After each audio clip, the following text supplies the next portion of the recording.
प्रणाम करता हूँ। जो लोग जोड़े से बैठे हैं उनको जोड़े से प्रणाम करता हूँ।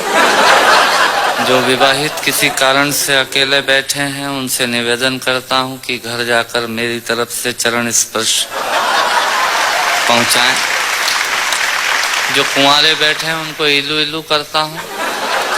उन लोगों को विशेष प्रणाम करता हूँ जो सहारा श्री अमर सिंह जी, मुलायम सिंह जी के प्रोटोकॉल में यहाँ जबरदस्ती फंसे हुए हैं, जिनका कविता से कोई लेना देना नहीं है। मैं उनको प्रणाम करता हूँ। उन लोगों को स्पेशल प्रणाम करता हूँ जो भोजन के चक्कर में ये भजन का आनंद ले रहे हैं।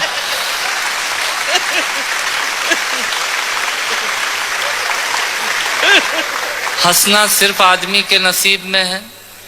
आपने कभी किसी गधे को हंसते हुए नहीं देखा होगा। यदि देख लें तो समझ लीजिएगा ये आदमी होने की तैयारी में है।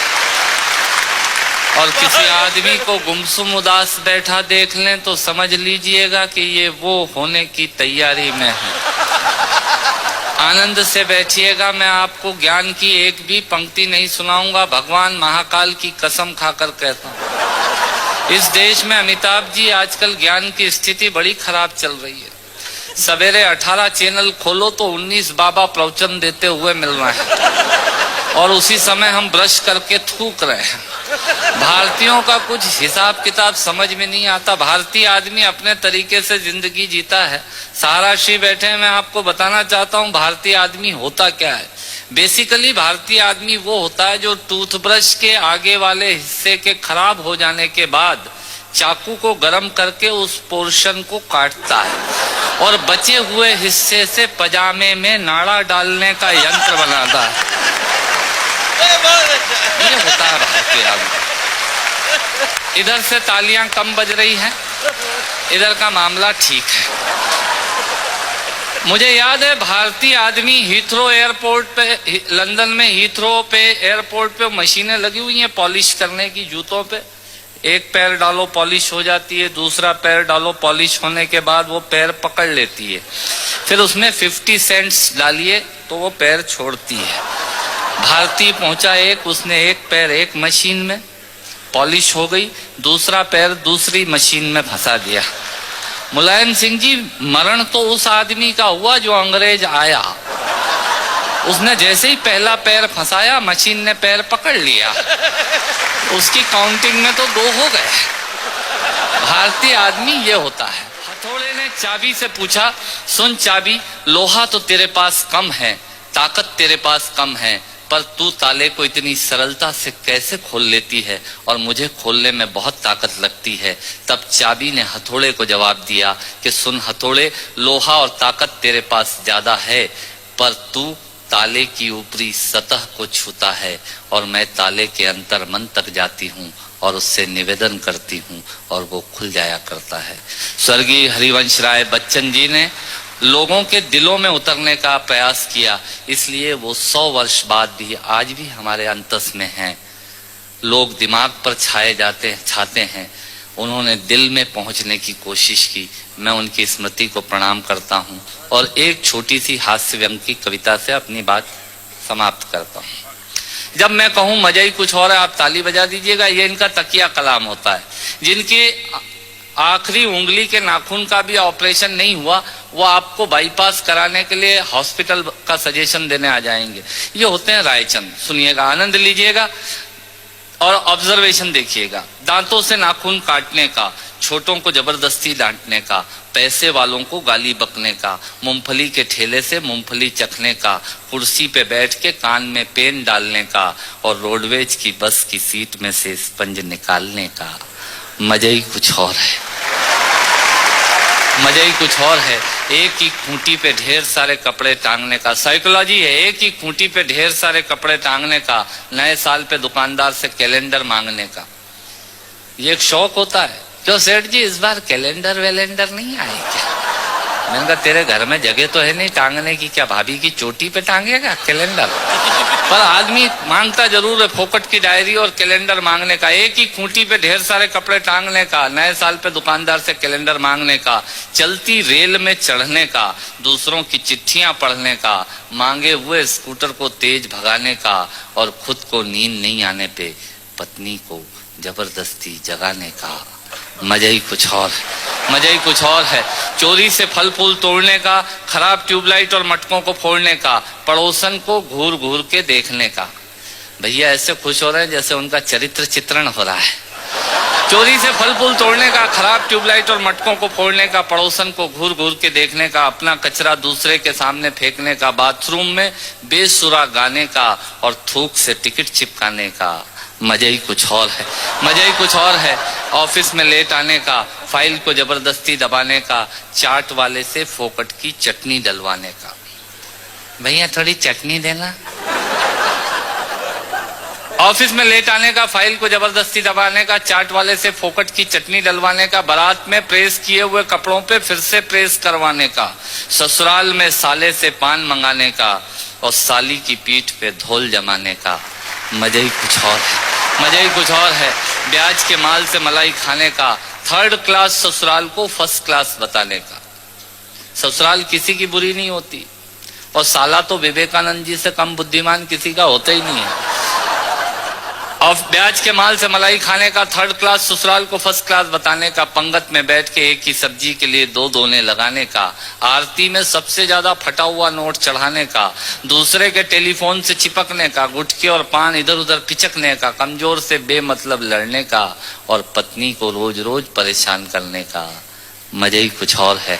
मित्रों, श्रोताओं को भी कविता सुनाने का मजा ही कुछ और होता है, पर मन मेरा उस वक्त रोता है जब मजे के लिए शब्द अपने अर्थ खो जाते हैं और कुछ श्रोता तो बैठे बैठे ही सो जाते हैं, और कुछ श्रोता तो बैठे बैठे ही सो जाते हैं। यदि आप जीवित और जागृत हैं तो प्रमाण बताइए। कविता खत्म करता हूँ, तालियां बजाइए। ये मैंने एक प्रयोग की कविता सुनाई।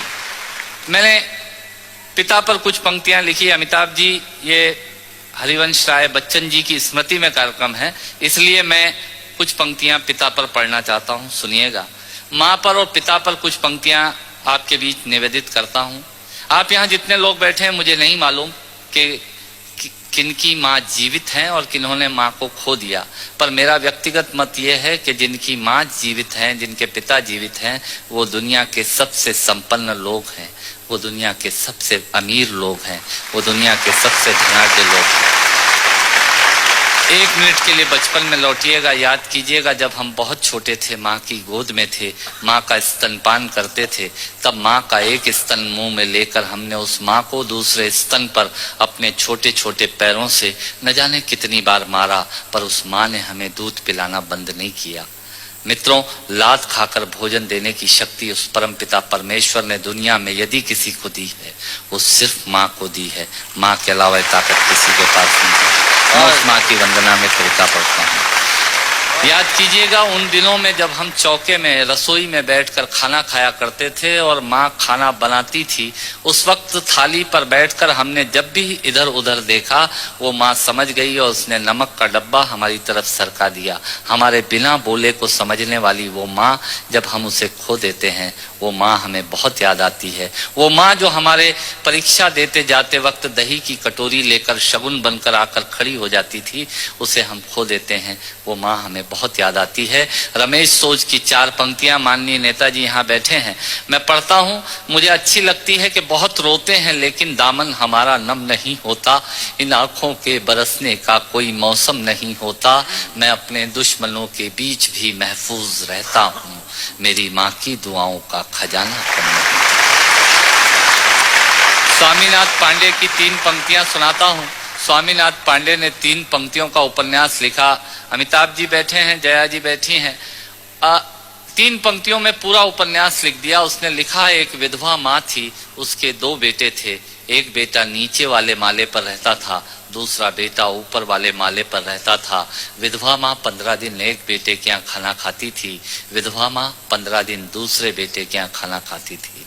पर ये उस विधवा माँ का दुर्भाग्य था कि साल में जो महीने 31 दिनों के होते थे, उस एक दिन उस विधवा माँ को उपवास रखना पड़ता था। 9 महीने पेट में रखने वाली माँ जब एक जवान बेटे को एक दिन भारी लगने लगी, तब इस नालायक हास्य व्यंग के कवि ने कुछ पंक्तियां माँ के लिए लिखी। सुनिएगा, यात्रा कीजिएगा मेरे साथ।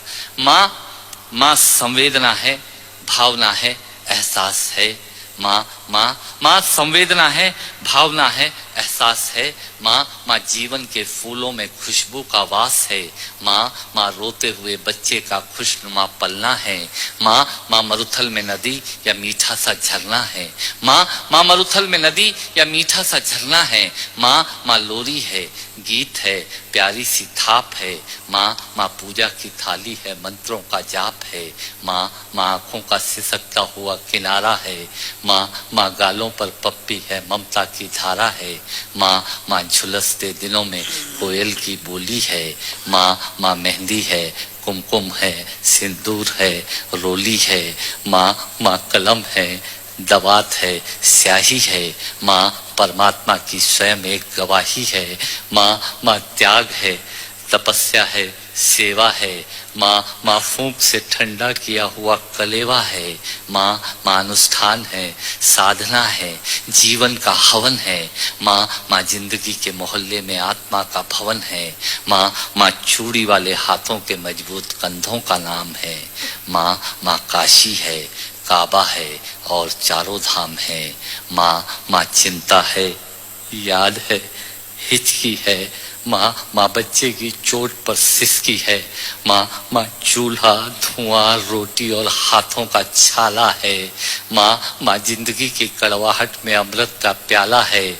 माँ पृथ्वी है, जगत है, धूरी है। माँ बिना इस सृष्टि की कल्पना अधूरी है। तो माँ की ये कथा अनादि है, ये अध्याय नहीं है, और माँ का जीवन में कोई पर्याय नहीं, और माँ का जीवन में कोई पर्याय नहीं है। तो माँ का महत्व दुनिया में कम हो नहीं सकता, और माँ जैसा दुनिया में कुछ हो नहीं सकता। माँ जैसा दुनिया में कुछ हो नहीं सकता। तो मैं कविता की ये पंक्तियां माँ के नाम करता हूँ। मैं दुनिया की सब माताओं को प्रणाम करता हूँ। और कहा साहब के बिना पिता के माँ का अस्तित्व नहीं होता। किसी ने शेर कहा कि पक्के फल पेड़ों से रिश्ता तोड़ जाते हैं, और अपाहिज बाप हो जाए तो बेटे छोड़ जाते हैं। पिता जब पुत्र को बाजार में ले जाता है और जेब में 50 रुपए होते हैं, और बच्चा 200 रुपए के सामान को खरीदने की जिद करता है, उस वक्त एक पिता की विवशता और बच्चे की जिद, इसके बीच के एहसास में खड़े होकर पंक्तियां सुनिएगा। पिता क्या होता है। अमिताभ जी आपको समर्पित करता हूं, अमर सिंह जी बैठे हैं। पिता जीवन है, संबल है, शक्ति है। पिता सृष्टि के निर्माण की अभिव्यक्ति है। पिता अंगुली पकड़े बच्चे का सहारा है। पिता कभी कुछ खट्टा, कभी खारा है। पिता पालन है, पोषण है, परिवार का अनुशासन है। पिता धौंस से चलने वाला प्रेम का प्रशासन है। पिता रोटी है, कपड़ा है, मकान है। पिता छोटे से परिंदे का बड़ा आसमान है। पिता छोटे